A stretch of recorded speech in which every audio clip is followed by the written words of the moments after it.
A Clark County grand jury has indicted Dwayne Keith Davis with 1 count of open murder with use of a deadly weapon with a gang enhancement. Davis will appear in court in the next few days or so for a hearing to determine his custody status and to set a jury trial date.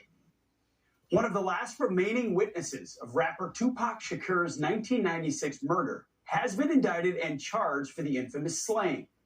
The rapper was only 25 when he was killed in a drive-by shooting in Las Vegas.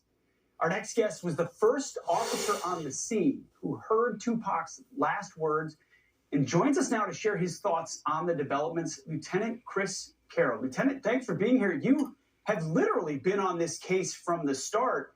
Did you think they would ever be able to find the person to indict, and what do you make of where we are? Well, I'm happy that we do have an indictment, and it's good to see that things are moving forward. You know, for many years, I probably along with most people never thought we'd see any kind of arrest or trial come forward. But, you know, new developments have happened. It's unusual for a case to go to trial 27 years later.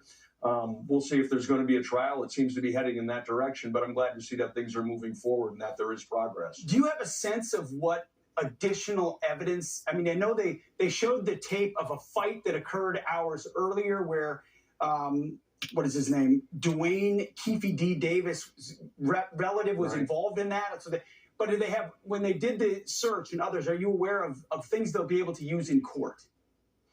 Well, first of all, it wasn't Keith D. that was actually involved in the fight itself. No, it was one of his relatives, nephew. Right? His nephew. Yeah. Right, correct. It was his nephew, who later was the trigger man in the murder.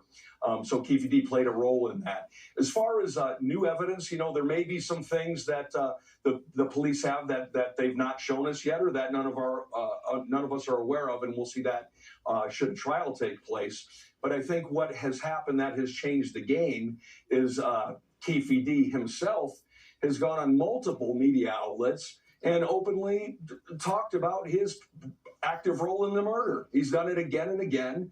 And, you know, it gets to a point, how long is the police department and the DA's office and society in general supposed to sit by and do nothing while this guy gets on the air and openly confesses to playing an active role in a murder? Interesting. So he's almost implicated himself. So the fact that it was his nephew who was in that fight probably shined the light at his involvement potentially, and now he's done things since did he think he would never be charged, that at this point he was beyond reproach? I got to think that he thought he would never be charged. And I remember when he first started talking about 5 years ago, he came out and said he had cancer, and this was a deathbed type of confession sort of a thing. And then that just kind of went away. And that hasn't been brought up so much lately. But, you know, it's 5-6 years later. Clearly, he was not on his deathbed. And, you know, this is a guy who's talked, and now he's got himself in a position where he's going to have to answer for it. Well, anytime we get justice, it's a good thing because we look around these days and we see a lot of justice not being served. In this case, it might just be, even though it's so many years later. Lieutenant Chris Carroll, thank you for your time. My pleasure. Appreciate it.